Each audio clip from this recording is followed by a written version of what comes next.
একটি পকেট পাল্লা। এই পাল্লাটা ভাইজানে নিচে মাঝের পাল্লার মধ্যে। এটা হচ্ছে স্লাইডিং ফোল্ডিং একটা গেট, সেটাও আমি আপনাদেরকে দেখাই দিতেছি। এই গেটটা দেখা গেছে এইদিকে আপনার স্লাইডিং হবে, আবার এই গেটটা এইদিকে স্লাইডিং হবে।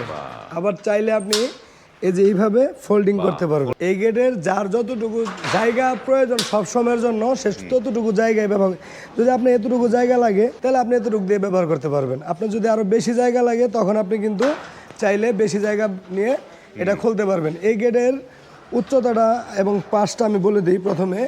এই গেটের উচ্চতা আছে আপনার 7 ফিট, পাশ আছে হলো আপনার 9.5 ফিট। এই গেটের আউট যে স্ট্রাকচার আছে সেটার মধ্যে আমরা ব্যবহার করেছি 2 ইঞ্চি বাই 2 ইঞ্চি গ্যালভানিশ বক্স পাইপ, পাল্লা বক্স 1.5 ইঞ্চি বাই 3 ইঞ্চি গ্যালভানিশ বক্স পাইপ, 5 মিলি জাহাজের প্লেট। আর এটা আমাদের কাছ থেকে আপনারা পেয়ে যাবেন প্রতি স্কোয়ার ফিট মাত্র 1500 টাকা করে। প্রাইভেট কারের মধ্যে যে রংটা দেওয়া হয় সেই রংটাই কিন্তু আমরা এখানে দিয়ে দিয়েছি। এই কালারটা সম্পূর্ণ ফ্রি।